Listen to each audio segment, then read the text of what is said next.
Hello everyone, welcome to the class. I hope कि आप सब लोग ठीक होंगे और पढ़ाई लिखाई भी कर रहे होंगे। रिलेशन फंक्शन की बात कर रहे थे लास्ट क्लास में बेटा, उसी के कंटिन्यूएशन में बात करेंगे। टॉपिक ऑफ डिस्कशन क्या होंगे उसके पहले टॉपिक ऑफ डिस्कशन क्या थे, तो हमने कहा कि सेकंड चैप्टर जो कि हम रिलेशन फंक्शन डिस्कस कर रहे हैं नाम ही है रिलेशन एंड फंक्शन, जिसमें फर्स्ट पार्ट में हमने सो फार रिलेशंस को डिस्कस कर लिया। लास्ट क्लास में रिलेशंस के बारे में ही डिस्कस कर रहे थे, उससे पहले उसके फंडामेंटल्स के बारे में बात करी हमने, जैसे कि कार्टेशियन प्रोडक्ट हो गया, ऑर्डर्ड पेयर हो गया, एरो डायग्राम के थ्रू दिखाना हो, सेट बिल्डर फॉर्म में लिखना हो, ये सारी बातें हुई। ये सारी बातें जब हुई तो ये भी बात हुआ कि हमने कहा कि जो रिलेशन था वो कार्टेशियन प्रोडक्ट का सबसेट था। एक बहुत की पॉइंट था जब हम रिलेशन स्टार्ट किए थे, तो राइट, जब हमने रिलेशन स्टार्ट किया तो उसमें बहुत ही एक की पॉइंट था।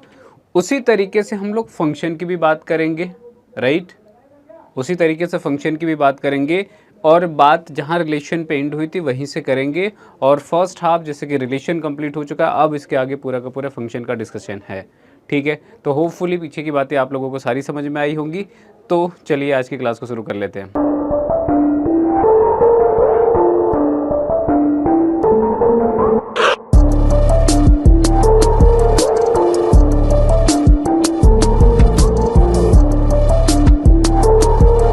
अगर हम टॉपिक पे आते हैं तो जो पहला टॉपिक है जो कि फंक्शन ही है, बेसिकली अब सारा इसमें फंक्शन से रिलेटेड ही चलने वाला है, बहुत डिफरेंट टॉपिक नहीं है और मोर ऑफ वही सेम बातें होंगी जो कि हमने पहले करी हैं।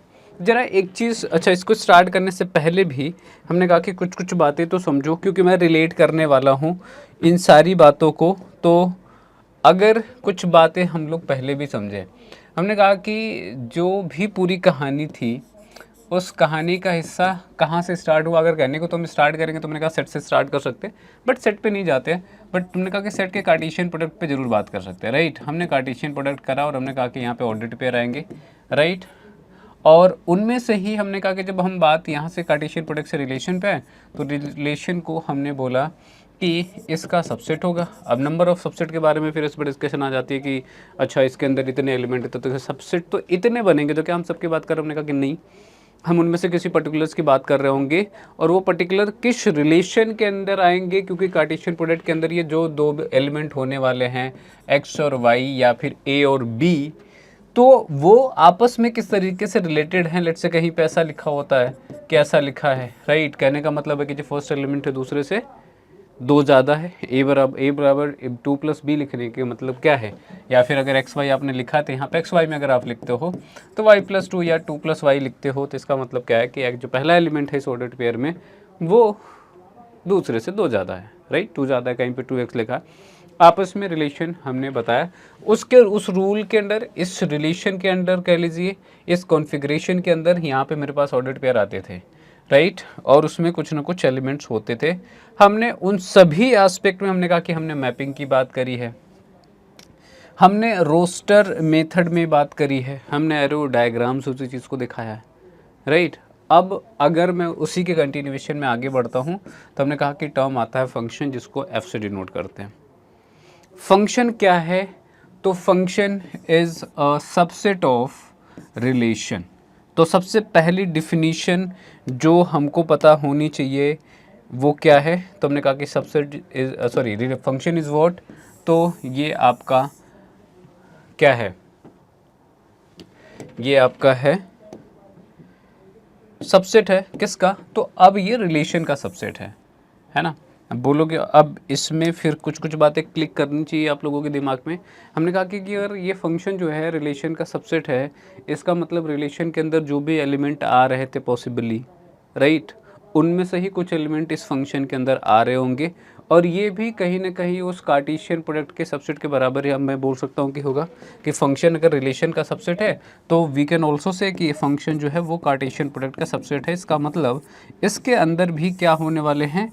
तो एलिमेंट ही तो आने वाले हैं ऑर्डर्ड पेयर के टर्म में, राइट है। बात समझ में आ रही होगी। तो हमने कहा कि अगर ये बातें हैं, फिर कुछ बातों पे डिस्कशन अब इसी के रिलेशन में कंटिन्यू करेंगे। और कंटिन्यू जब करेंगे तो हमने कहा कि इसको अलग अलग वे में बोला जाएगा। आपको अलग अलग वे में बोला जाएगा से मतलब क्या है? हमने कहा कि जैसे कि हमने चाहे कार्टेशियन प्रोडक्ट की बात करी, अभी ओवरऑल डिस्कशन जो हमारी हुई है उसमें कैसे कैसे हुआ, हमने कहा कि ऑर्डर्ड पेयर आ गया, चलो डायरेक्टली रोस्टर मेथड जिसको बोल रहे थे, ऑर्डर्ड पेयर आ गया, उसको सेट बिल्डर मेथड में लिख दिया, दूसरा अप्रोच हो गया, तीसरा एरो डायग्राम हो गया, चौथा भी होता है लेकिन उसका हमने जिक्र नहीं किया क्योंकि वो है नहीं सिलेबस का पार्ट। तो हमने कहा कि ये 3 हुए ना। अब अगर इन तीनों तरीके से, तीनों अप्रोच में अगर मैं डिफ़ाइन करूँगा तो मेरे पास अलग अलग डिफिनीशंस आएंगी, और उसमें से पहली जो डिफिनीशन आपके पास आती है वो ये है। लेकिन जो मैंने मुद्दा पीछे समझाया उसमें कोई चेंजेस नहीं, उसको ध्यान रखेंगे क्योंकि वो सारी कहानी कहीं ना कहीं यहाँ पे हो रही होगी, बट इसको बोलने का लैंग्वेज थोड़ा अलग यूज़ करेंगे, बस इतना ही फ़र्क आएगा। क्या कहता है कि let A and B be two non empty set, obviously set a relation f from a to b that is a subset of a cross b is called a function, right, or a mapping or map from a to b if there is two conditions that's supposed to be fulfilled to a relation being a function. First, for each a which is belonging in set a, अगर a से b में relation define हुआ है, there exists a b which is in set b such that कि a comma b is the element of f, right? सुनना, for each a, जो भी set a के अंदर एलिमेंट हैं, ईच एलिमेंट की बात कर रहा हूँ, उसके करस्पॉन्डिंग एक क्या बी होना चाहिए जो कि दूसरे वाले सेट में होना चाहिए। बेसिकली हर एक एलिमेंट के करस्पॉन्डिंग यहाँ पे क्या होना चाहिए, एसोसिएशन होना चाहिए, एक इमेज होना चाहिए, एक मैपिंग होनी चाहिए, राइट। फर्स्ट। दूसरा कहता है कि A comma B is element of F अगर है, और ए कोमा सी जो है एलिमेंट अगर एफ है, तो यहाँ से क्या होना चाहिए, तो इट शुड इम्प्लाई कि बी बराबर सी है। एक्चुअली में क्या मतलब इसका, ये कहना चाह रहे हैं कि अगर हमने कहा कि फंक्शन के अंदर, फंक्शन को हम लोग ऑर्डर्ड पेयर के टर्म में भी दिखाएंगे, मैपिंग के भी टर्म में दिखाएंगे, रोस्टर मेथड में भी लिख सकते हैं। बेसिकली ऑर्डर्ड पेयर का टर्म में मतलब रोस्टर मेथड भी, दूसरा हमने कहा कि सेट बिल्डर में भी। हमने कहा कि चलो अगर मैंने सिर्फ ऐसे लिखा ऑर्डर्ड पेयर के टर्म में जो कि रोस्टर मेथड, मैंने कहा कि अगर ए कोमा बी इस फंक्शन के अंदर है और ए कोमा सी भी फंक्शन के अंदर है, राइट, तो ये कह रहा है कि इट शुड इम्प्लाई कि जो बी होना चाहिए वो सी के बराबर होना चाहिए, राइट। बोले इसका क्या मतलब निकल के आ रहा है, हमने कहा कि मतलब ये निकल के आ रहा है कि हमने कहा कि ए की करस्पॉन्डिंग मैपिंग किसके साथ हो रही होगी, बी की, और ए की करस्पॉन्डिंग मैपिंग किसके साथ हो रही है, सी की। तो हमने कहा कि ये तो कुछ ऐसी कहानी होगी कि यहाँ पे ये सेट होगा, इसमें बी और सी, और ये कह रहे हो कि ये ऐसी मैपिंग हो रही है। नहीं, ऐसा नहीं होना चाहिए। ये कह रहा है कि ये सिर्फ और सिर्फ यही इसका मीनिंग होना चाहिए कि कब, जब ये बी और सी बराबर, इसका मतलब ये दोनों अलग नहीं होना चाहिए, दोनों एक ही होने चाहिए। मतलब एक एलिमेंट का एक से ज़्यादा मैपिंग नहीं होना चाहिए, कहने का मतलब ये है, राइट। एक का एक से ज़्यादा का मैपिंग नहीं हो सकते कि इसका कोई एक एलिमेंट दो डिफरेंट एलिमेंट से एसोसिएट नहीं कर सकता, ऑर्डर्ड पेयर नहीं बना सकता, और अगर ऐसा है तब तो ये फंक्शन है, अदरवाइज फंक्शन नहीं है। कुछ कुछ बातें तो समझ में आ गई होंगी। सिंपल सा कि ए से बी में आपने फंक्शन दिखाया, तो पहली बात तो मैंने बोला कि जो ए फंक्शन है वो क्या है, आपका सबसेट है किसका, रिलेशन का, है ना। A relation F from A to B that is subset of A cross B is called function या मैपिंग, जब हर एक एलिमेंट का कोई इमेज बन रहा हो और एक का इमेज एक ही बन रहा हो, राइट। ये दो ही बातें हैं जो आपको याद रखनी है फंक्शन होने में, किसी भी रिलेशन को फंक्शन होने में। रिलेशन को फंक्शन अगर नहीं होता, सिर्फ रिलेशन डिफाइन करना होता, तो हमने कहा कि ये ज़रूरी नहीं था, एक से ज़्यादा के भी इमेजेस बन सकते थे और वो रिलेशन के अंदर बिल्कुल भी आ सकता था, लेकिन फंक्शन में ऐसा नहीं हो रहा है, राइट।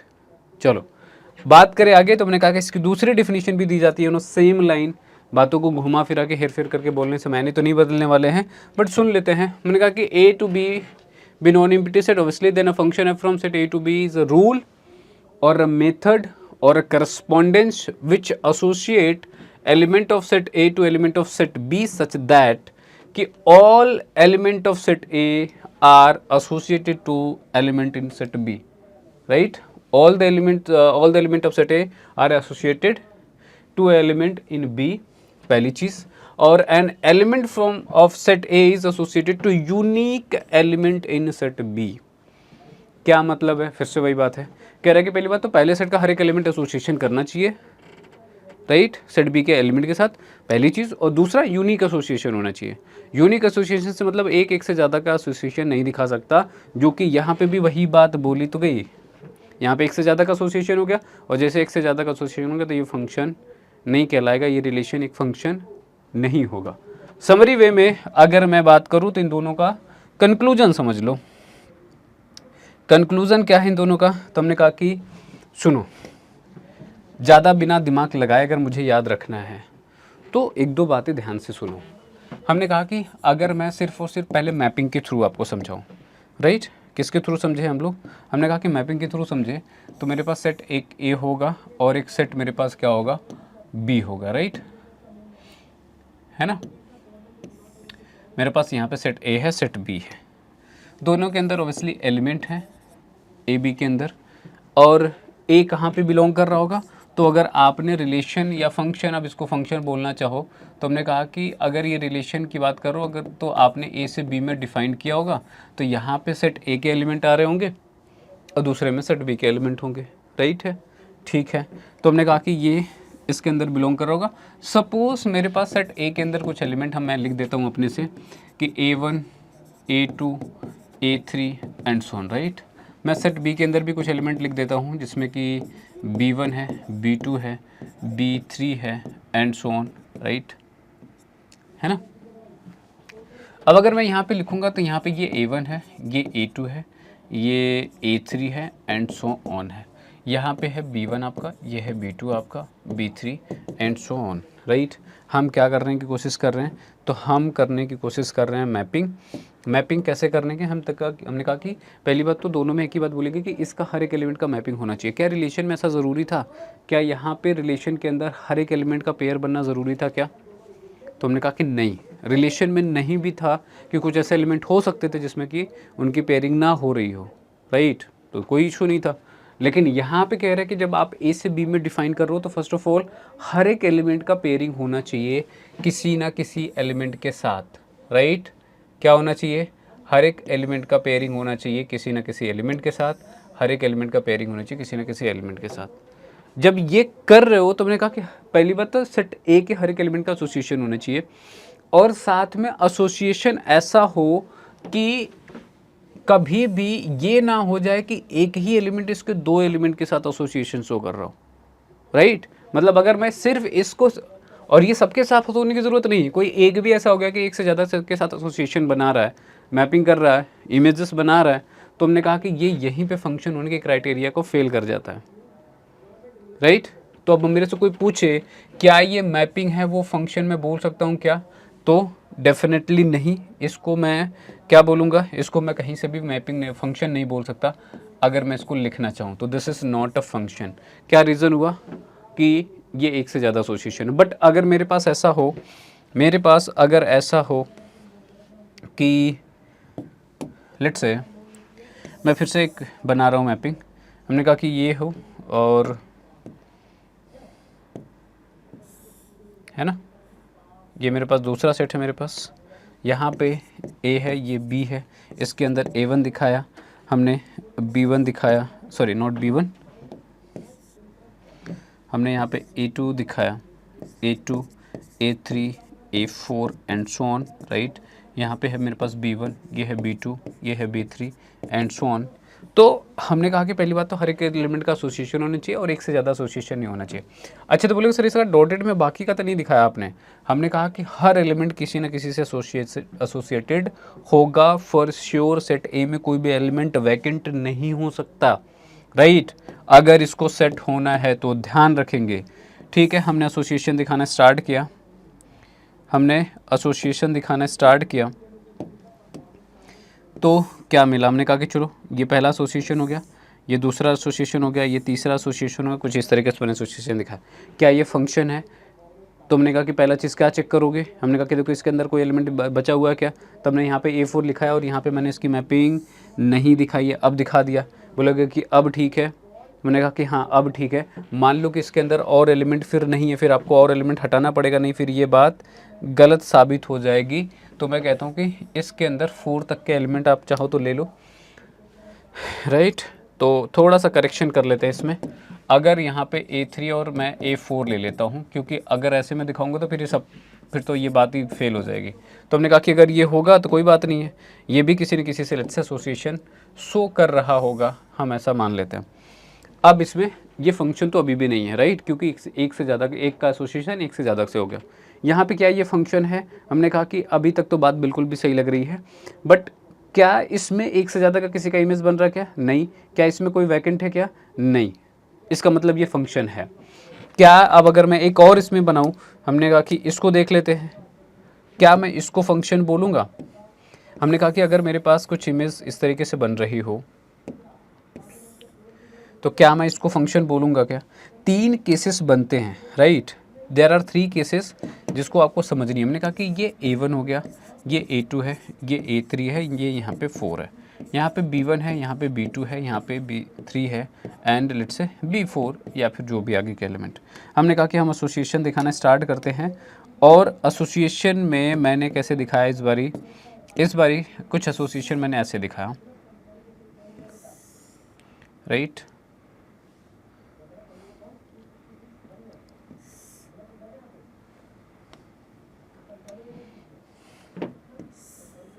है ना, और इसका एसोसिएशन मैंने इसके साथ दिखा दिया, ठीक है।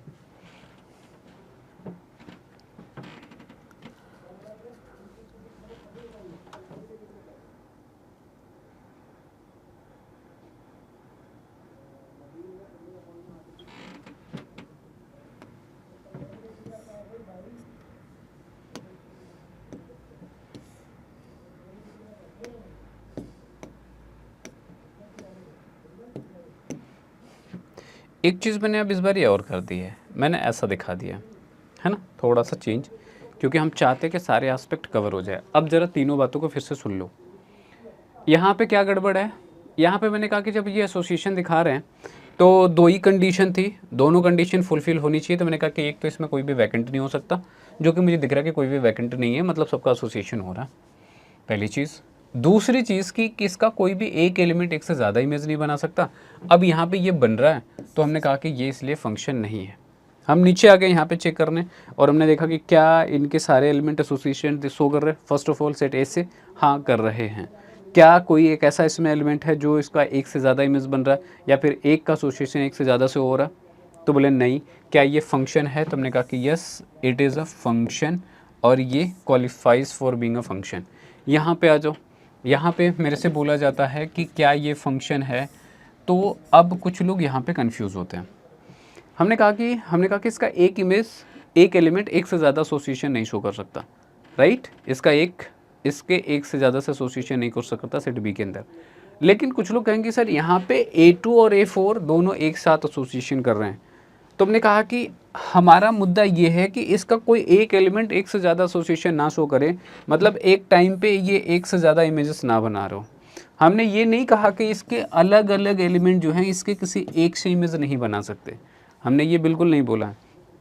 मैं एक करस्पॉन्डिंग इसकी इमेजिंग दिखूंगा तो मुझे दिखेगा ए की इमेजिंग क्या हो रही है, एफ ऑफ ए हो रही है, जो कि यहाँ पे सी है, राइट। बी के करस्पॉन्डिंग देखूंगा तो ये एफ ऑफ बी कहलाएगा, और ये सी है। तो ये इसके लिए तब भी एक ही एसोसिएशन है, एक से ज़्यादा नहीं है, राइट। तो ये आपको ध्यान देना है जब भी आप इस तरीके से एसोसिएशन करवा रहे हो, देख रहे हो।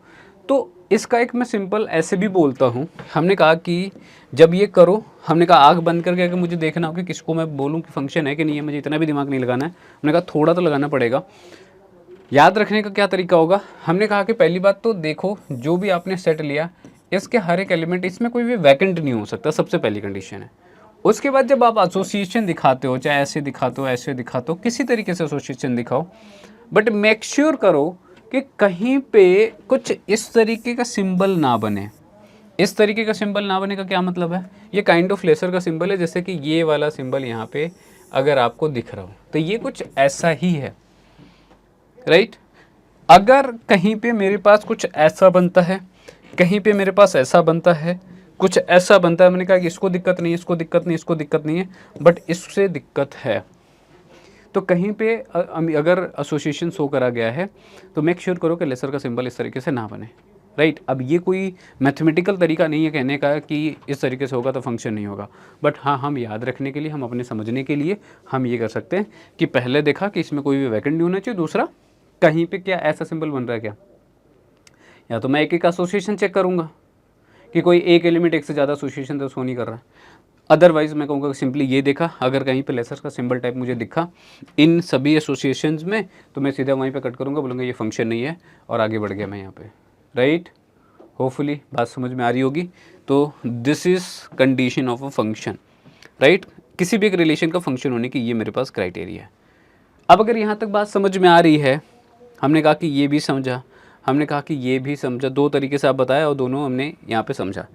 अब एक बात समझना कि अगर इसी चीज़ को मैंने कहा कि जब अगर ये वाला देखना होता मुझे और इसको मुझे देखना होगा कि फंक्शन है कि नहीं, तो क्या मैं बार बार ये चीज़ चेक करूँगा क्या?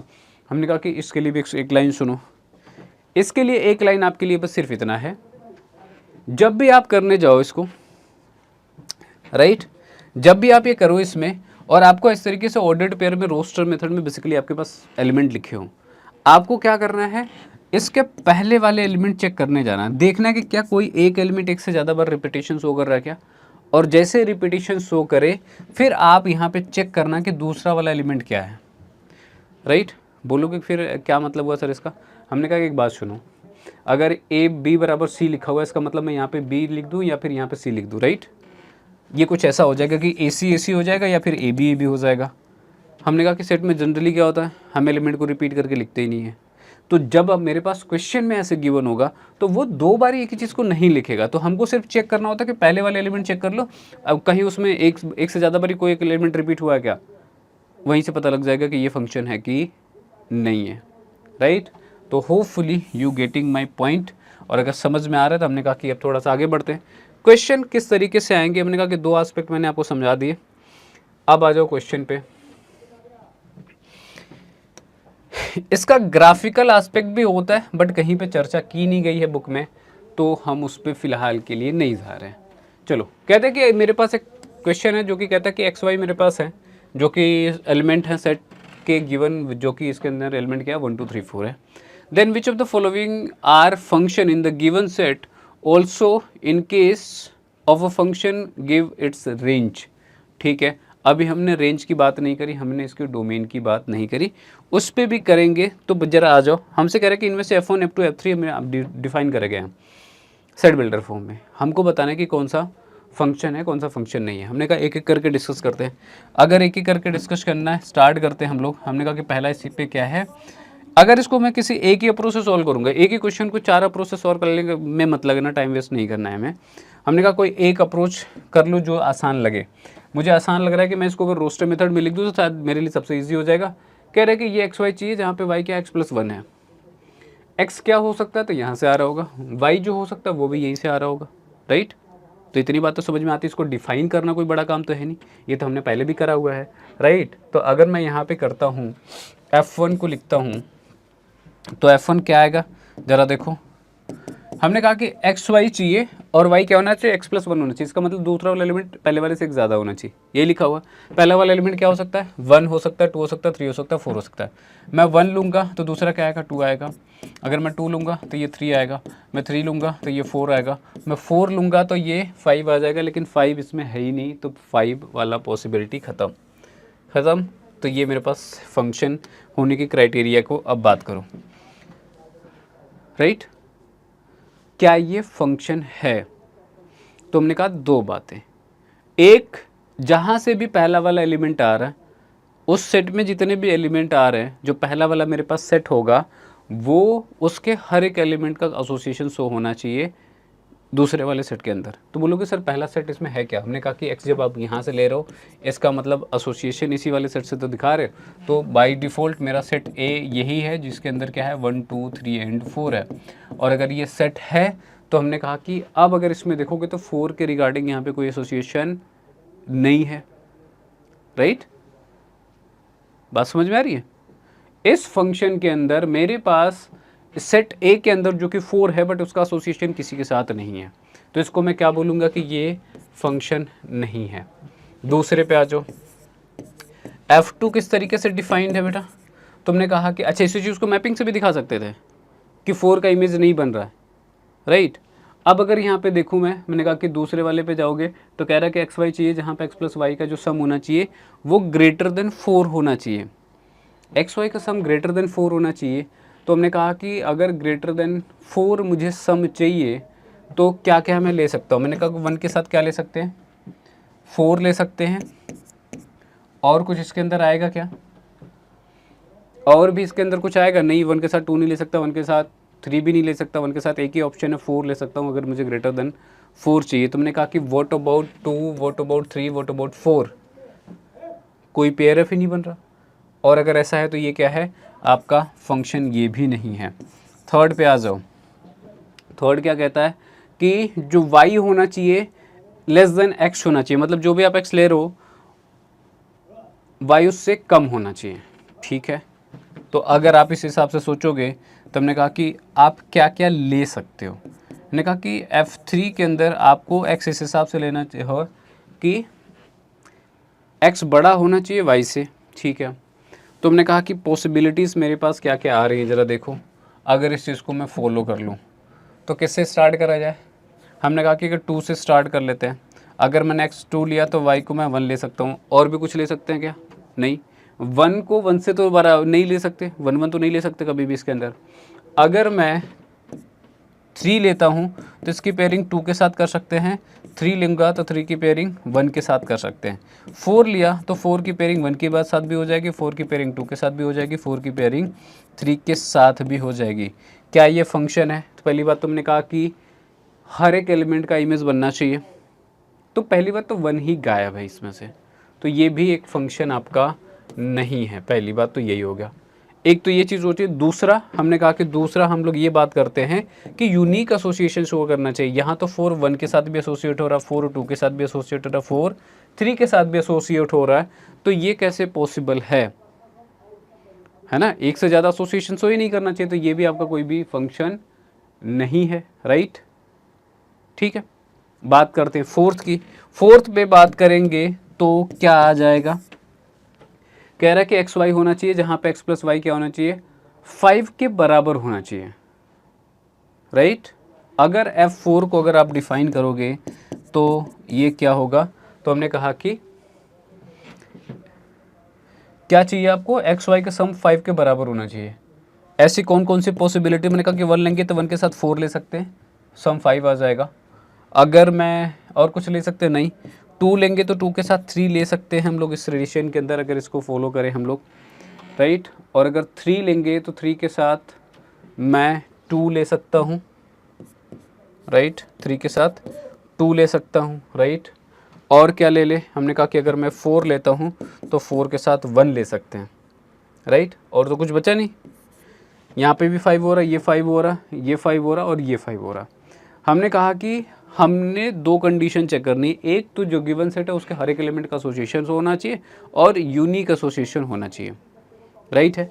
अब अगर इसमें मैं देखूं तो मुझे मैं दिख रहा है कि पहले वाले का एसोसिएशन भी है, दूसरे का भी है, तीसरे का भी है, चौथे का भी है, मतलब चारों एलिमेंट का एसोसिएशन तो है।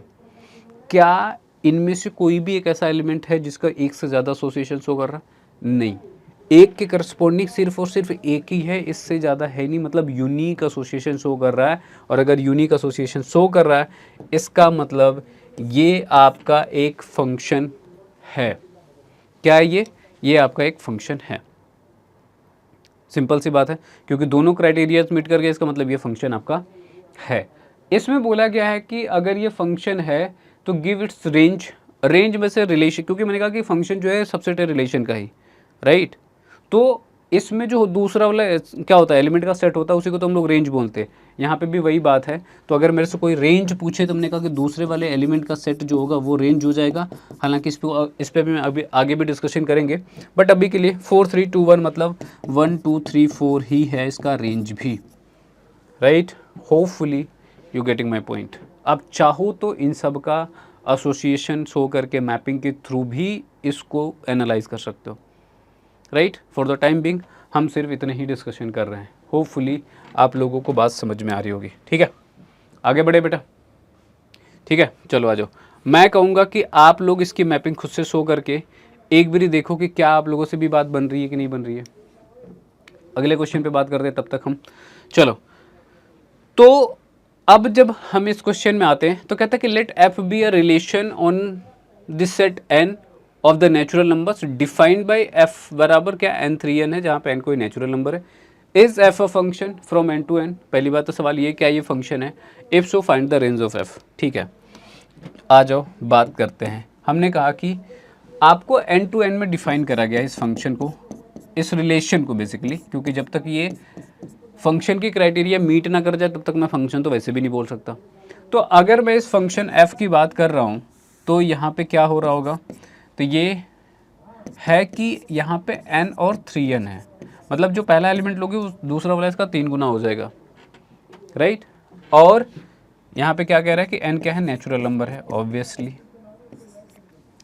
तो ये कहता है कि क्या ये एक फंक्शन है। हमने कहा कि अगर नेचुरल नंबर के सेट की बात कर रहा हो तो हमने कहा कि नेचुरल नंबर का सेट क्या होता है, 1 2 3 4 एंड सो ऑन। हमने कहा कि अगर इसको मुझे रोस्टर मेथड में लिखना हो मैं कैसे लिखूंगा। हमने कहा कि आप यहाँ पे नेचुरल नंबर लोगे और उसके करस्पॉन्डिंग दूसरा वाला एलिमेंट क्या होगा, थ्राइस होगा। तो हमने कहा कि 1 लेंगे तो 3 आएगा, 2 लेंगे तो 6 आएगा, 3 लेंगे तो 9 आएगा, 4 लेंगे तो 12 आएगा, और 5 लेंगे तो 15 होगा, 15 होगा। अगर 6 लिया तो 18 होगा, और मेरे पास ऐसे ही ऑर्डर्ड पेयर मिलता जाएगा जब तक मैं यहाँ पे जो भी नंबर लेता जाऊँगा दूसरा वाला उसका 3 टाइम्स होता चला जाएगा। अब अगर ये है तो मैंने कहा कि एक बात बताऊँ, हमारी क्या कंडीशन थी, हमारी कंडीशन ये थी कि हर एक एलिमेंट का एसोसिएशन होना चाहिए।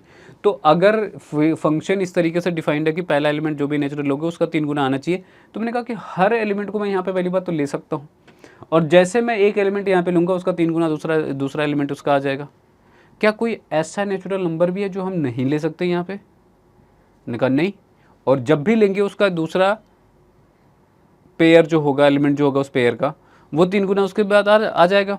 तो हमने कहा कि मुझे क्या मिल रहा है कि पहली बात तो हर एक एलिमेंट के करस्पॉन्डिंग एक एसोसिएशन तो दिख ही जाएगा, एक एलिमेंट तो दिख ही जाएगा इसके ऑर्डर्ड पेयर में। तो कोई ऐसा नेचुरल नंबर नहीं है जिसका कि एसोसिएशन नहीं हो रहा होगा, इसका मतलब एन टू एन में डिफाइन करा तो यहाँ पे कोई ऐसा एलिमेंट नहीं है, कोई ऐसा नंबर नहीं है, कोई ऐसी वैल्यू नहीं है जिसका एसोसिएशन नहीं हो रहा, राइट। तो पहला चीज़। दूसरा हमने कहा कि यूनिक एसोसिएशन होने चाहिए। यूनिक कहने का मतलब ये है कि एक एलिमेंट का एक से ज़्यादा पेयर नहीं बनना चाहिए। इसका मतलब एक ही एलिमेंट, अगर यहाँ पे पहला एलिमेंट 1 अगर है तो इसमें उसके करस्पॉन्डिंग ये रिपीट ना करे कहीं पे। क्या अगर मैंने 1 यहाँ पे ले लिया तो 1 के करस्पॉन्डिंग 3 आया, इस रूल को अगर फॉलो कर रहा है तो, राइट, इस करस्पॉन्डेंस, इस मेथड जो भी कह लो, मैंने कहा कि 3 आया, तो क्या कभी ऐसा हो सकता है कि 1 लेने पे 4 भी आ जाए, 6 भी आ जाए, कोई और भी नंबर आ जाए? ऐसा कभी पॉसिबल नहीं, क्योंकि हमको इस बात को भी तो फॉलो करनी पड़ेगी ना कि थ्राइस ही आना चाहिए। तो इसका मतलब किसी एक पर्टिकुलर वैल्यू के करस्पॉन्डिंग, फर्स्ट एलिमेंट के करस्पॉन्डिंग उसकी 2 वैल्यूज़ तो कभी भी संभव नहीं है, राइट। तो अब सवाल ये है कि क्या ये फंक्शन है। हमने कहा कि हाँ। क्यों है फंक्शन ये, फिर आप वो स्टेटमेंट में लिखोगे क्लियरली क्या। तो हमने कहा कि clearly for all A which is element of natural number, right, साथ में ये भी लिखो, for all A which is element of natural number it shows unique association, right, association in n, जो कि दूसरा वाला सेट होगा जब यहाँ पे n की बात कर रहा हूँ। तो यूनिक एसोसिएशन कर रहा है और सभी के लिए कर रहा है, तो clearly it is a function, hence it is a function. फिर बात आती है कि इसका रेंज क्या है। हमने कहा कि रेंज कैसे बताते थे, जो दूसरे वाले एलिमेंट का सेट होता था वही तो रेंज होता था। तो अगर आप रेंज की बात कर रहे हो, हमने कहा कि सिंपली क्या दिख रहा था आपको, हमने कहा कि एक तो आप चाहो तो जनरली ऐसे ही लिख दो कि 3 आया, 6 आया, 9 आया, 3 का मल्टीपल जो भी होगा 12 15 18 एंड सो ऑन, राइट। या फिर आप इसको ऐसे लिख दो कि R मेरे पास क्या होगा, 3n होगा, और इस प्रकार से होगा जहाँ पे n कोई नेचुरल नंबर होगा, ये इसका सेट होगा। देख लो, जौन से भी तरीके से लिखना चाहते हो वो लिख देना। अच्छा, ये रेंज लिखा हुआ है, राइट, ये क्या हो गया आपका, ये यहाँ पे ये रेंज हो गया। चाहे ये लिख लो चाहे एक लिख लो, दोनों लिखने की ज़रूरत नहीं है आपके पास। तो फंक्शन समझ में आ गया, फंक्शन का एसोसिएशन, मैपिंग सब कुछ समझ में आ गया। अब आगे बढ़ते तो हमने कहा कि इसमें जब आगे बढ़ते तो अगला जो टर्म है जो बार बार यहाँ पे यूज़ करा जा रहा है, हमने कहा कि डोमेन, कोडोमेन और रेंज की बात होती है। एक लाइन में अगर मैं बोल दूँ, चलो इस पे तो जो लिखा है, हमने कहा कि डोमेन क्या होगा। डोमेन वो वैल्यूज़ हैं, या फिर अगर आपने फंक्शन को ए टू बी में डिफ़ाइन किया है, राइट। अब 2 सेट आपने लिया था, तो हमने कहा कि जो सेट ए होता है ना, ये अगर ये फंक्शन है तो ये जो पहला वाला सेट होगा वो क्या होगा, डोमेन होगा, पहले बात, राइट। दूसरा वाला जो सेट बी है ये क्या कहलाता है बेटा, ये आपका कहलाता है codomain, simple.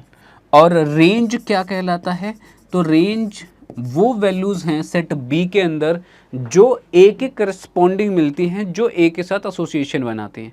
All the values of F of A कह लो। रेंज क्या बोलोगे कि रेंज होगा set of F A for all A which is element of set A. इसका जो सेट होगा ना उसको मैं क्या बोलूँगा, रेंज बोलूँगा। मतलब सेट बी के अंदर वो एलिमेंट जो ए के सेट ए के एलिमेंट के साथ एसोसिएशन शो कर रहे हैं, मैपिंग बना रहे हैं, ऑर्डर्ड पेयर के टर्म में आ रहे हैं, उनका जो सेट होगा उसको मैं क्या बोलता हूँ, तो उसको बोलता हूँ मैं रेंज ऑफ फंक्शन। ठीक है। अब अगर इसी चीज़ को आप इसमें समझना चाहो तो वो एक बारी पढ़ लेते हैं। The set A is known as the domain of F, अगर आपने एफ ए टू बी में डिफाइन किया है। Set B is known as the codomain of F. The set of all f images of element of set A is known as the range of f, or image of set A under f is denoted as f of A. Basically ये वाला जो set है ना f of A, जो मैंने यहाँ पे इस तरीके से लिखा हुआ है, राइट, तो उसके करस्पॉन्डिंग बोला जा रहा है कि वो वाले एलिमेंट सेट B में जो कि कैसे आ रहा हूँ, हर एक x के करस्पॉन्डिंग आ रहा हूँ जो पहले वाले सेट के बिलोंग कर रहा हूँ। तो जैसे मैंने f ऑफ x वहाँ पे लिखा हुआ, मैंने क्या लिख दिया कि f ऑफ a, राइट। तो ये क्या हो गया, रेंज कहलाता है कि जो एसोसिएशन का पार्ट बन रहे हैं, जो इमेज बन रहे हैं, उनका जो सेट है वो क्या कहलाते हैं, वो आपके रेंज कहलाते हैं। और पहला वाला सेट डोमेन है, दूसरा वाला कोडोमेन है, राइट है। ठीक है, बात समझ में आ रही होगी सबको। तो ये डोमेन, कोडोमेन और रेंज की बात हो गई। आगे बढ़े इस पे, हमने कहा कि क्वेश्चन अगर इस पे कर लें तो कहता है कि मेरे पास एक सेट ए है, सिर्फ एक सेट ए है, दूसरा एफ डिफाइन करा गया है ए टू जेड में, Z obviously set of integers हैं। F X is given by X square minus 2x plus 3, then find the range of F preimages of 6 minus 5, 6 minus 3 and 5। सुनो, अब देखो function आप define कर चुके हैं, function आप समझ चुके हैं, उसके डोमेन और रेंज के बारे में आप जान चुके हो, क्वेश्चन अब कंबाइंडली बनेगा। तो अब ये आपसे इसका कंसर्न इस बात पे कम होगा कि फंक्शन बनाओ। अब वो जानता है कि आप रेंज पूछूंगा तो भी तब भी आपको फंक्शन डिफाइन तो करना ही पड़ेगा, चाहे एसोसिएशन दिखाओ, चाहे आप रोस्टर मेथड में लिखो, चाहे जैसे करो। तो अगर मैं फंक्शन के हिसाब से बोलूँ मैंने रेंज चाहिए, तो रेंज कैसे निकलेगा। हमने कहा कि रेंज क्या होता है, तुमने कहा कि x के करस्पॉन्डिंग जो f(x) की वैल्यूज़ है उनका सेट। x क्या होता है, हमने कहा कि x उसके डोमेन से होता है। अगर फंक्शन यहाँ पे हमने डिफाइन किया a टू z में, राइट, तो a के अंदर क्या क्या एलिमेंट, तो a इन्होंने ऑलरेडी गिवन है। यहाँ पे a के अंदर जो आपसे पास गिवन है वो है -2, -1, 0, 1 एंड 2, राइट। अब मैं इन सभी एलिमेंट के करस्पॉन्डिंग f(x) की वैल्यू निकालूंगा और उन वैल्यूज़ का जो सेट होगा वो क्या कहलाएगा, इसका रेंज कहलाएगा। अब f(x) आएगा कैसे, तुमने करके इस रूल के अंदर क्या गिवन है f(x), तो f(x) is given x square minus का 2x माइनस का 3। तो हमने कहा कि x इसमें से लेते चले जाओ और f(x) की वैल्यू इवेलुएट करते जाओ, जो भी पूरा आएगा सबका x सेट लिख देना, वो आपका रेंज हो जाएगा, राइट। तो अगर मैं निकालूँ यहाँ से, किससे स्टार्ट करा जाए, जिससे मर्जी उससे स्टार्ट कर लो। हमने कहा कि अगर मैं f ऑफ -2 निकालता हूँ, इसके करस्पॉन्डिंग क्या आएगा, डायरेक्ट लिख रहे हैं, यहाँ पे 4 आ जाएगा, यहाँ पे करोगे 2 इंटू -2, फिर से ये प्लस का 4 हो जाएगा, माइनस का 3, 8 माइनस 3 कहने का मतलब क्या हो जाएगा 5। अगर मेरे से f ऑफ -1 बोले कोई, यहाँ पे 1 होगा, -1 का स्क्वायर 1, यहाँ पे क्या होगा -2 इंटू -1 प्लस का 2 हो जाएगा, प्लस का 2 माइनस का 3 क्या हो गया 0। f ऑफ 0 निकाल लो, तो ये 0, ये 0, ये, तो ये माइनस का 3। अगर f ऑफ 1 बोल लूँ मैं, एफ ऑफ 1 बोल दूँ, क्या आ जाएगा? तो यहाँ पे आएगा 1, ये आएगा 2 और यहाँ पे माइनस का 3, -5 + 1 माइनस का 4। अगला और लास्ट एफ ऑफ 2 निकालोगे तो क्या मिलेगा? तो एफ ऑफ 2 मिलेगा यहाँ पे 4, ये माइनस का 4, ये माइनस का 3, तो यहाँ से क्या आ जाएगा? माइनस का 3। हमने कहा ये वैल्यूज़ का जो सेट है वो क्या कहलाएगा? आपका रेंज। तो यहाँ पे अगर मैं रेंज लिख दूँ तो क्या मिल जाएगा? रेंज इज़ क्या है? -3 है, 5 है, 0 है। -3 कितनी बार आ गया है? अच्छा सॉरी, -3 नहीं है स्टार्टिंग में। तो अगर मैं रेंज लिख रहा हूँ तो रेंज क्या हुआ? रेंज इज़ पहले 5 आया है, फिर 0 आया, हालांकि आगे पीछे लिखने से कोई फ़र्क पड़ेगा नहीं। -3 है, 4 है और लास्ट में फिर से -3 है, तो उसको छोड़ दिया, रिपीट करके नहीं लिखा। तो ये मेरे पास रेंज हो गया। अब हमसे पूछा गया है कि दूसरे पार्ट में find the pre image of 6, -3 and 5। तो इसमें 6 भी कहीं है क्या?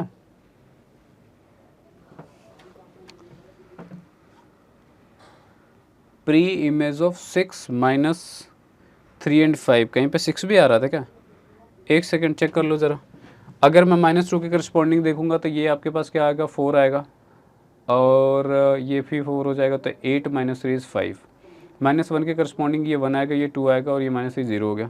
0 पुट किया तो ये 0, ये 0, ये माइनस का 3 आ गया। 1 पुट किया तो 1 माइनस का 2, 1 माइनस का 2 माइनस का 3 माइनस का 5 और 1 माइनस का 4, और ये पहली बात तो ये माइनस का 4 है। और 2 के करस्पॉन्डिंग देखा तो 4 -4 -3, तो 6 तो मुझे वैसे भी नहीं दिख रहा, और ठीक है कोई बात नहीं। तो हमसे पूछा गया है दूसरे वाले पार्ट में कि इनका आपको प्री इमेज बनाना है, राइट? प्री इमेज बनाना है। अब सवाल ये है ना, ज़रा ध्यान से सुनो। हमने कहा कि प्री इमेज क्या होगा। शायद इस बारे में इस तरीके से बात नहीं हो, लेकिन बात तो तब भी हुई है। हमने कहा कि अगर मैं कोई भी 2 सेट लेता हूँ, मेरे पास कोई भी 2 सेट है, लेट्स से मैंने कहा कि ये पहला सेट है मेरा, राइट? और यहाँ पे मेरे पास दूसरा सेट है, तो यहाँ पे मैंने 2 सेट लिखे हैं। अब ज़रा ध्यान से सुन लो, यहाँ पे जो एलिमेंट गिवन है -2 है, -1 है, 0 है, 1 है और 2 है।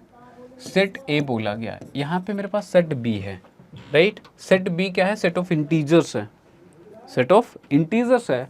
और सेट ऑफ इंटीजर्स की मैं बात करूँगा तो मेरे पास लेट्स से अगर यहाँ पे 0 है तो -1 -2 -3 एंड सो ऑन ऊपर की तरफ मिलेगा। आपके पास 1 2 3 4 5 6, राइट?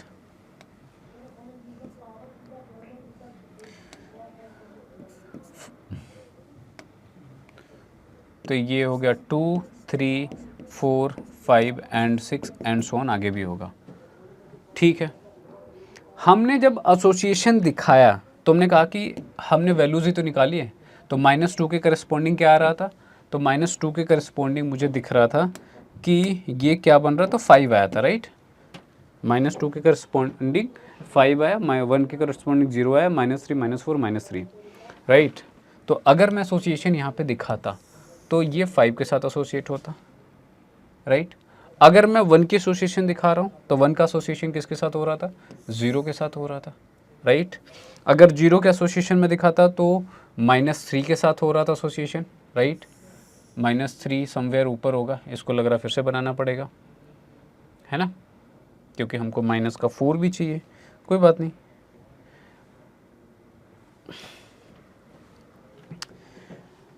फाइव 0 -3 -4 -3, ठीक है। इसको थोड़ा और बड़ा बनाते हैं, ऐसे बात नहीं बनेगी,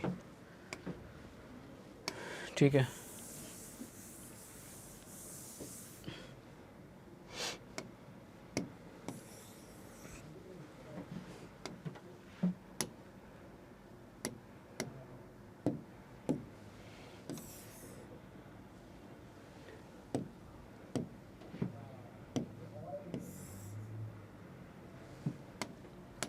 ये रहा मेरे पास सेट ए, -2 -1 0 1 एंड 2। यहाँ पे बात करेंगे तो 0 -1 -2 -3 -4 -5 लिखना चाहो तो लिख लो, यहाँ पे छोड़ दो। यहाँ पे आएगा 1 2 3 4 5 एंड 6। एसोसिएशन दिखा रहे थे, हमने कहा फटाफट दिखा दो एसोसिएशन। तो ये -2 के करस्पॉन्डिंग क्या आया था, मेरे पास 5 आया था, राइट है। मेरे पास दूसरा क्या था कि 1 के करस्पॉन्डिंग, अगर मैं -1 के करस्पॉन्डिंग जाऊँ तो -1 के करस्पॉन्डिंग मेरे पास 0 आ रहा है, तो -1 का एसोसिएशन 0 के साथ हो गया। 1 के करस्पॉन्डिंग क्या आ रहा था, तो 1 के करस्पॉन्डिंग मेरे पास आ रहा है, निकाला कि नहीं, अच्छा हमने उसके बाद 0 से निकाला, 0 के करस्पॉन्डिंग -3 आ रहा है, तो 0 के करस्पॉन्डिंग -3 यहाँ पे है। अगला 1 के करस्पॉन्डिंग क्या आया था, -4 आया था, राइट। 1 के करस्पॉन्डिंग -4 आ रहा है, 1 के करस्पॉन्डिंग -4 हो गया। 2 के करस्पॉन्डिंग फिर से मेरे पास -3 ही आया है, राइट। तो 2 के करस्पॉन्डिंग फिर से -3। अब कोई सवाल मेरे से पूछे या फिर मैं खुद पूछता हूँ क्या ये फंक्शन है कि नहीं है, पहले तो मैपिंग देख के हम लोग बता सकते हैं। अब इसमें जो बात समझानी है मुझे, प्री इमेज वाला जो टर्म आया, तो एक बात जरूर समझो कि जब मैंने -2 के करस्पॉन्डिंग देखा, -2 से मुझे क्या मिला होगा, f ऑफ -2, और यहाँ से ये वैल्यू क्या मिली है, तो 5 मिली है। तो मैं कहता हूँ कि 5 इज इमेज ऑफ क्या, -2। अगर इसी बात को मैं उल्टे तरीके से बोल दूं तो मैं बोलता हूं कि जो ये -2 है is pre image of what, 5। मतलब अगर इस सेट के करस्पॉन्डिंग अगर मैं बात करूं तो अगर यहां से मैं उल्टा एसोसिएशन देखूंगा तो उसका मैं क्या बोलता हूं, प्री इमेज बोलता हूं। इस साइड से देखता हूं तो दूसरे वाले सेट में जो एलिमेंट है उसको इमेज बोलता हूं। तो अगर मैं -2 के करस्पॉन्डिंग देखूं तो -2 का एसोसिएशन 5 के साथ हुआ तो मैं 5 को बोलूंगा 5 इज इमेज ऑफ -2। बट अगर इसका उल्टा मैं बोल दूं तो मैं ये बोलूंगा कि जो -2 है is pre image of 5, right. तो अगर ये बात समझ में आई तो मेरे से पूछा गया है दूसरे वाले क्वेश्चन के अंदर कि 6 -3 और 5 का प्री इमेज बताओ। तो हमने कहा कि 5 का प्री इमेज तो मुझे दिख गया, ठीक है, कि -2 है, -2 इज प्री इमेज ऑफ 5। अगर मैं -3 के करस्पॉन्डिंग देखूं तो -3 के करस्पॉन्डिंग मुझे यहाँ पे 2 प्री इमेजेस मिल जाएंगे -3 के करस्पॉन्डिंग, क्योंकि -3 0 से भी एसोसिएट कर रहा है, -3 2 से भी एसोसिएट कर रहा है। तो इसका मतलब ये है कि -1 and 2 are pre image of what, -3। अगर मेरे से कोई 6 का पूछे तो मैं सीधा लिखूंगा कि 6 क्या किसी के साथ किसी का एसोसिएशन हुआ है क्या, किसी भी वैल्यू के करस्पॉन्डिंग जो कि सेट ए के अंदर है, नहीं। तो हमने कहा कि there is no pre image of 6, ठीक है। तो कभी इस तरीके से सवाल पूछे तो आंसर यू नो नाउ कि कैसे करना है, राइट। तो ऐसे भी सवाल पूछे जा सकते हैं, ऐसे भी पूछा जा सकता है, बिल्कुल ही। तो होपफुली ये भी आपको समझ में आ गया होगा, कोई दिक्कत नहीं होगी, राइट। आगे बढ़े, इसमें आगे बढ़ते हैं। आगे जब इसमें बढ़ेंगे, हमने कहा कि अब यहाँ पे आपको पास फंक्शन का जो कॉन्सेप्ट था वो बेटा ख़त्म हो गया। अब कुछ बातें और हैं जो हम फटाफट डील कर लेते हैं, जिसमें कि आपका एक तो ऑपरेशन आ जाता है और एक इक्वालिटी अलग से टॉपिक है जो कि हमको समझनी। हालांकि अब इसको जब हम ऐसा कर रहे हैं तो हमने क्या, बहुत छोटी छोटी बातें बस फटाफट सुनेंगे और आगे बढ़ेंगे। इक्वालिटी ऑफ फंक्शन की बात होती है कि दो फंक्शन, अगर मेरे पास कोई एक फंक्शन f है, मेरे पास कोई एक फंक्शन g है, तो क्या मैं इनको बराबर बोल सकता हूँ? और अगर इन दोनों को बराबर फंक्शन बोलेंगे तो क्या कोई कंडीशन होती है? तुमने कहा कि हाँ। अगर मेरे पास कोई भी दो फंक्शन f और g है, तुमने कहा कि देयर आर 3 कंडीशन जिसके बेसिस में इन दोनों को फंक्शन को बराबर या इक्वल टू या नॉट इक्वल टू की कंडीशन में बोल सकता हूँ। क्या कंडीशंस है? हमने कहा कि two functions f and g are set to be equal function if मतलब सिर्फ और सिर्फ यही कंडीशन है, इसके अलावा और कुछ नहीं हो सकता। और वो क्या है? तो कहता है कि डोमेन ऑफ f बराबर क्या है, डोमेन ऑफ g। अब डोमेन के बारे में आपको पता है, फंक्शन का रेंज के बारे में पता है, आपको कोडोमेन के बारे में पता है, राइट। तो कहता है कि अगर f का डोमेन और g का डोमेन बराबर, तो मैं इसको क्या बोल सकता हूँ कि ये दोनों फंक्शन बराबर होने कंडीशन है, पहली कंडीशन है। दूसरी, codomain of f is codomain of g, कि दोनों का कोडोमेन बराबर होना चाहिए। एंड थर्ड इज कि fx बराबर gx for every x belonging to their common domain. ठीक है, ये 3 पॉइंट है। बोलोगे कॉमन डोमेन से क्या मतलब, हमने कहा कि उस पर भी समझेंगे। हमने कहा कि फिर अगर ये तीनों कंडीशन अगर सेटिस्फाइड हैं, तीनों कंडीशन फुलफिल हो रही हैं, तो हम लोग बोलें कि ये दोनों फंक्शन क्या है, ये दोनों के दोनों फंक्शन क्या हैं, तो बराबर हैं, अदरवाइज बराबर नहीं है। मतलब उनका डोमेन बराबर होना चाहिए, उनका कोडोमेन बराबर होना चाहिए। और इसके करस्पॉन्डिंग में जब भी सॉल्व करूँ कि एफ एक्स बराबर जी एक्स करूँगा, तो जो एक्स बिलोंग कर रहा है उनके कॉमन डोमेन में अगर उन सभी एक्स के लिए ये दोनों बराबर हैं तब तो ठीक है, अदरवाइज ठीक नहीं है, अदरवाइज ही बराबर नहीं। बोलो इक्वल डोमेन से, सॉरी कॉमन डोमेन से क्या मतलब है। हमने कहा सुनो, अगर डोमेन बराबर हो गए तब तो कोई दिक्कत ही नहीं है। एक्चुअली में ये टर्म जो यूज़ करा गया वो इसलिए भी करा गया कि जैसे सवाल को दो तरीके से पूछा जाएगा। एक तो डायरेक्टली पूछ ले क्या ये दोनों फंक्शन है, दोनों फंक्शन को डिफाइन कर दिया, डोमेन को डोमेन रेंज सब कुछ बता दिया जाए, और पूछा जाए डायरेक्टली कि बताओ ये फंक्शन, दोनों फंक्शन क्या बोलते हैं, बराबर है कि नहीं है, फर्स्ट। दूसरा बोलेगा कि किस वैल्यूज़ के लिए ये दोनों बराबर हैं, राइट। थर्ड वाली कंडीशन वहाँ पे काम आती है। तो अगर मैंने कहा कि इस पर अगर एक क्वेश्चन कर लें तो ज़्यादा बेटर समझ में आ जाएगा। हम कहें कि मेरे पास एक फंक्शन डिफाइन करा गया एफ, जो कि क्या है r-2 से r के लिए डिफाइन करा गया है। एफ एक्स को एक्सप्रेशन वाइज ये गिवन है कि x² - 2 डिवाइडेड बाई x - 2 है। एंड दूसरा g फंक्शन डिफाइन है जो कि r to r के लिए डिफाइंड है, और G X is given by x+2। Find whether f बराबर g और नॉट। एक बात समझो, आ जाओ। हमने कहा कि हम जब इसका सोल्यूशन कर रहे हैं तो हमने कहा कि हम तीनों पॉइंट का याद रखेंगे। पहला पॉइंट इसमें क्या था, तो हमने कहा कि दोनों का डोमेन बराबर होना चाहिए। f कहाँ पे डिफाइंड है,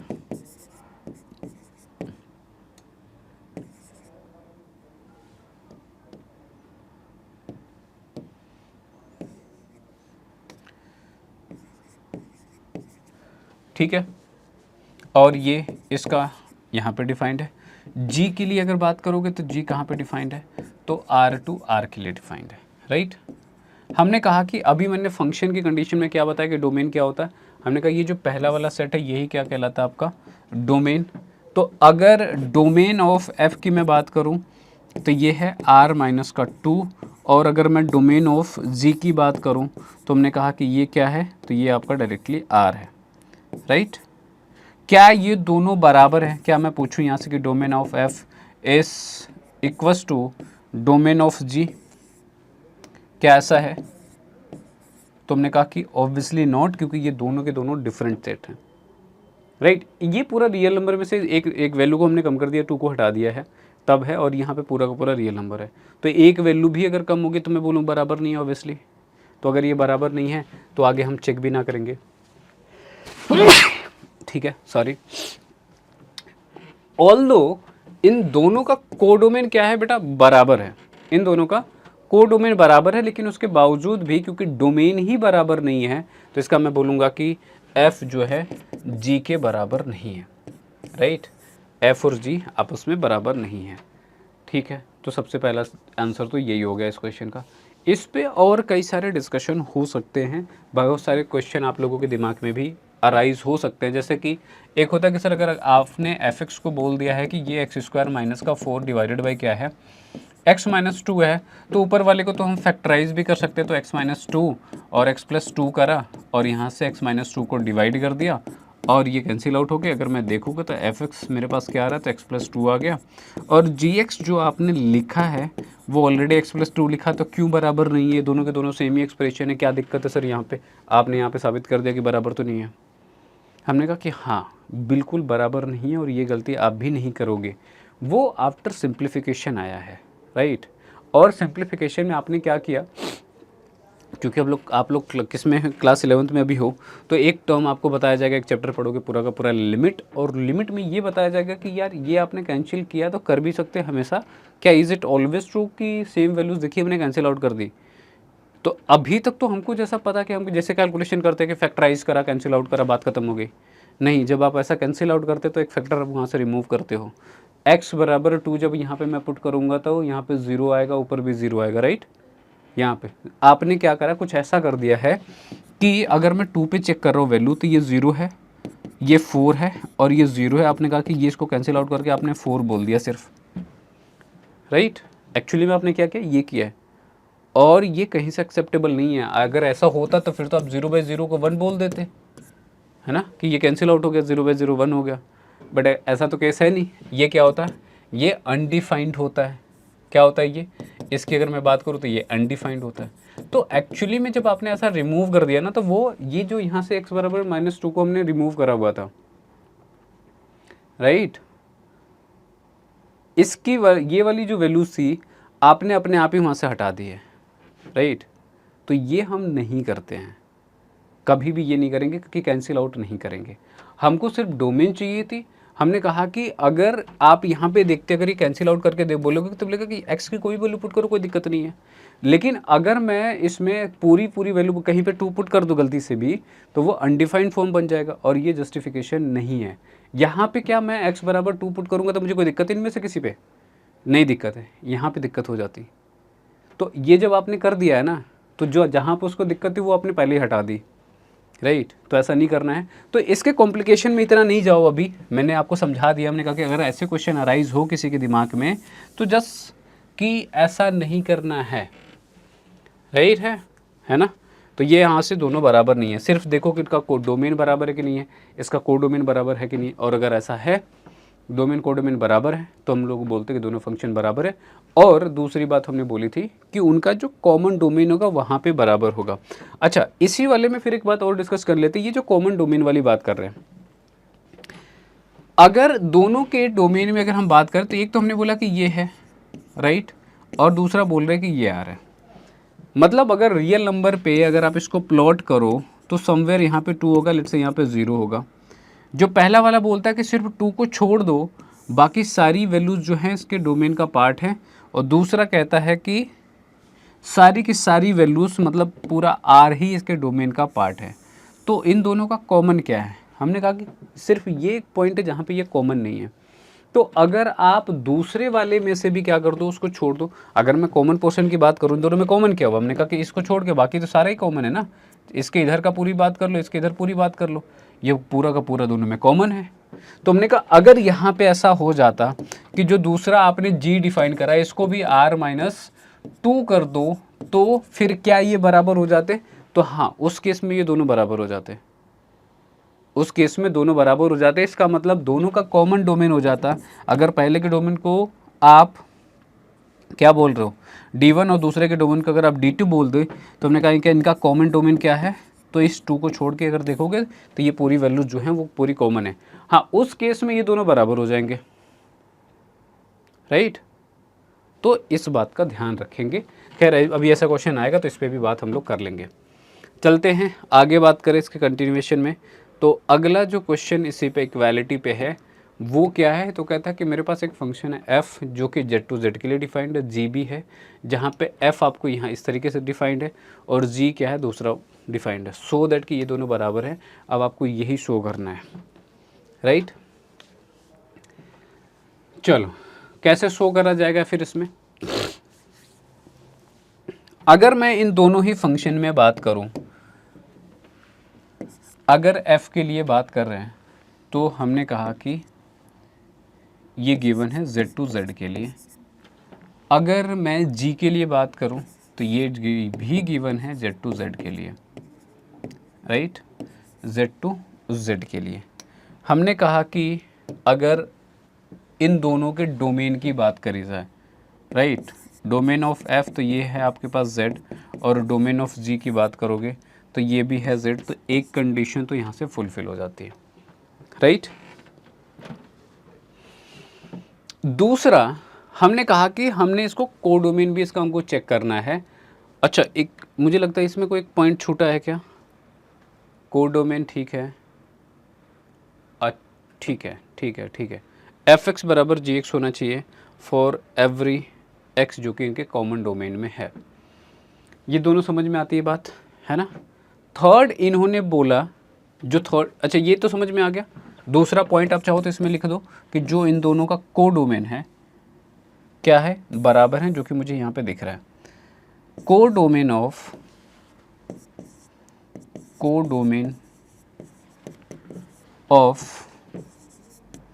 f बराबर कोडोमेन ऑफ g, ये भी दिख रहा है, राइट। दो कंडीशन फुलफिल होगी, जो कि तो देख के पता लग गया, हमें कुछ करने की ज़रूरत नहीं थी।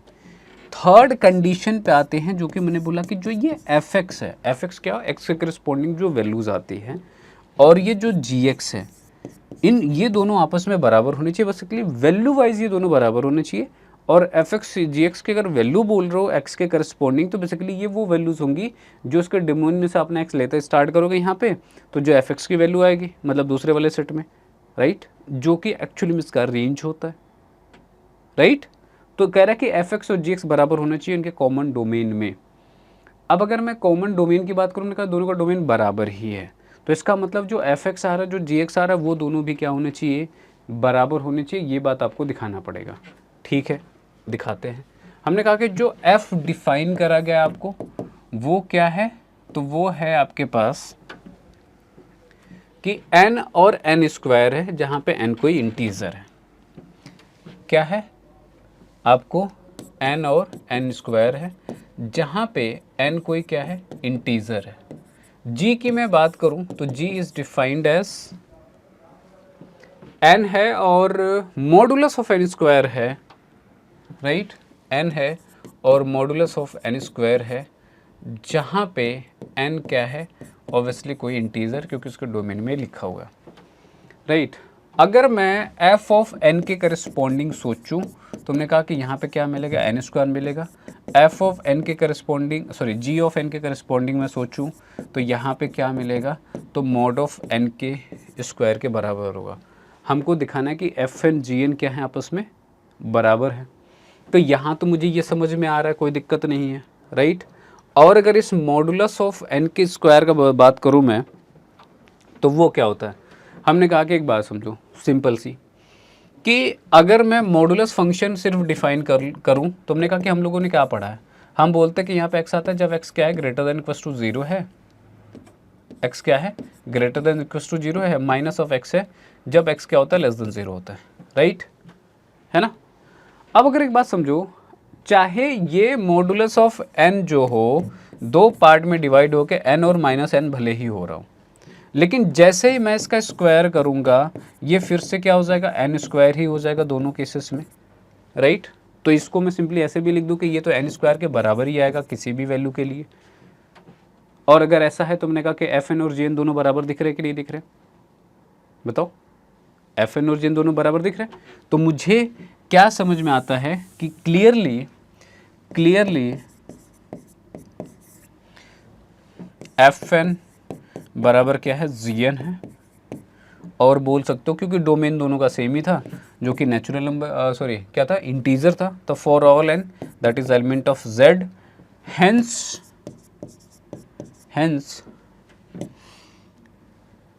क्या था, एफ इक्वल्स टू जी, कि एफ और जी क्या है, आपस में बराबर है। अगर आप उस चीज़ को लिखना चाहो तो हमने कहा कि मॉड एन स्क्वायर क्या होता है, हमेशा एन स्क्वायर के बराबर ही होता है, अगर आप इसको लिखना चाहो तो, ठीक है।